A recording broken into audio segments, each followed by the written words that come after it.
bienvenue sur la chaîne de Anna Mania. Aujourd'hui, j'ai préparé une recette de gâteau vraiment très délicieux, très simple à réaliser. On a besoin de quelques ingrédients pour faire ce gâteau-là. C'est vraiment très moulu et vous allez voir que c'est rapide. Donc, je vais préparer tous les ingrédients que je vais montrer un par un. Je vais le faire cuire dans le four et prochainement, je vais faire une recette. En fait, je vais vous montrer sans le four comment on peut réaliser quand même un gâteau. À tout de suite. Pour la réalisation, donc dans un grand bol, je vais mettre 2 œufs. Donc là, le premier et le deuxième. Ensuite, je vais mettre 100 g de sucre cristal. Vous pouvez utiliser le sucre que vous avez disponible à la maison. Et une fois mis tous les ingrédients dedans, donc on va commencer à battre avec l'aide d'une fouet. Et on va le battre jusqu'à ce que ça prenne double de volume. Et on voit pratiquement plus de sucre. Donc ça va prendre 1 à 2 minutes. Et voici la famille, le résultat après 3 minutes que j'ai battu les œufs avec du sucre. Donc on arrive à ce stade-là. Ensuite, je vais rajouter une pincée de sel dans la préparation et 100 ml de lait. Ensuite, je vais rajouter 2 à 3 gouttes de sirop de vanille. Donc ça vraiment, vous voyez, comme c'est un gâteau vanille, donc ça c'est obligatoire. Ensuite, vous avez besoin, en fait, le sachet de sucre vanillé. Ça, c'est optionnel. Si vous en avez, vous mettez. Sinon, vous pouvez le zapper aussi. Et c'est à donner un très bon goût à votre gâteau. Et je vais mettre 70 g du beurre fondu dans la préparation. Une fois tout mis les ingrédients, donc je vais bien le battre comme il faut pendant 1 à 2 minutes. Dans la préparation, maintenant, je vais rajouter mes ingrédients en fait secs. Donc, j'ai pris 160 g de farine. Et avec l'aide d'un passoire, je vais passer la farine par le passoire. Et comme ça, on aura un liquide en fait sans le grument. Et j'ai mis également un sachet de 10 g de levure chimique. Après avoir tout mis dedans, je vais mélanger un peu. Et là, on attaque pour la deuxième partie de farine parce qu'on a mis en 2 temps. Là, je vais mettre la deuxième partie de farine. Donc, on va bien passer par la passoire. Et puis, jusqu'au bout, on fait de la demi-cuillère et tout ça. Donc, je vais tout bien passer par la passoire et puis je vais mettre tout dedans. Une fois tout mis dedans, on va bien remuer et puis bien battre avec tout le reste pour avoir une vraie texture et puis une bonne consistance de liquide comme un ruban. Et ça va me prendre 1 à 2 minutes.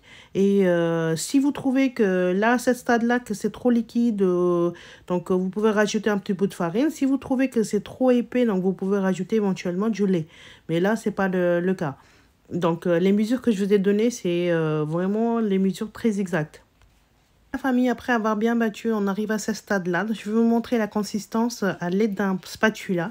Donc, je vais enlever la liquide, le paroi, et puis je vais vous montrer la consistance. Vous voyez que c'est comme du ruban.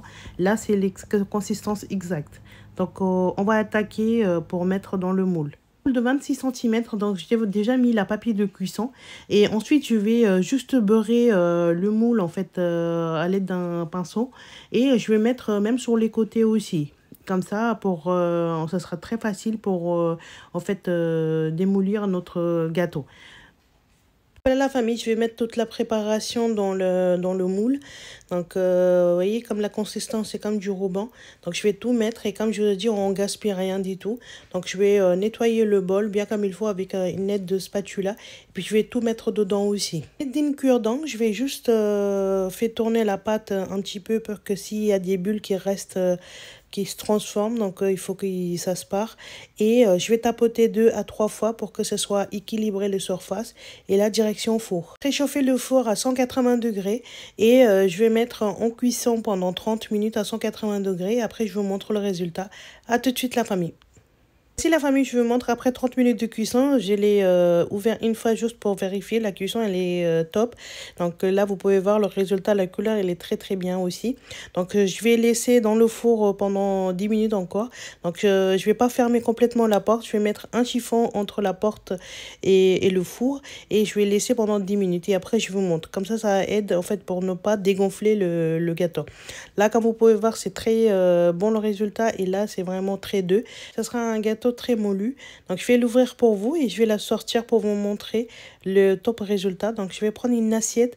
À l'aide d'une assiette, je vais en fait mettre sur le gâteau et puis je vais le tourner. Je vais tourner une deuxième fois avec en fait le bas de moule que j'ai utilisé. Et au final, je vais le faire glisser sur mon assiette, en fait, pour vous montrer le résultat final. Je vais le couper pour vous et je vais le goûter également aussi. Donc, pour vous dire, la famille, c'était très, très moulu. Très facile à couper aussi, donc je coupe pour vous. Et je vais vous montrer l'épaisseur et la texture. Donc, c'est vraiment très moulu. Regardez la famille, l'épaisseur, il est vraiment très top. Et là, j'appuie vraiment très, très fort et vraiment, ça revient. Donc, ça veut dire que c'est vraiment un gâteau très moulu. Et comme c'était le but, je vais casser pour vous montrer la texture à l'intérieur. Donc, vraiment, c'est aussi bon pour regarder et pour manger aussi. J'espère que ça vous a plu, cette recette, la famille. Je vais mettre juste le sucre glace par-dessus pour donner une touch supplémentaire. Donc, c'est optionnel aussi. Hein. Pardonnez-moi pour la voix parce que je suis enrhumée. Et puis c'est pour ça que c'est arrivé en retard aussi. Que ça vous a plu cette recette. Si vous aimez la recette, donnez-la plus s'il vous plaît. Et appuyez sur la belle notification pour ne pas rater aucune de mes nouvelles vidéos. Prenez soin de vous et à vos proches. Et puis abonnez à ma chaîne de Amna Mania. Je vous dis à très bientôt.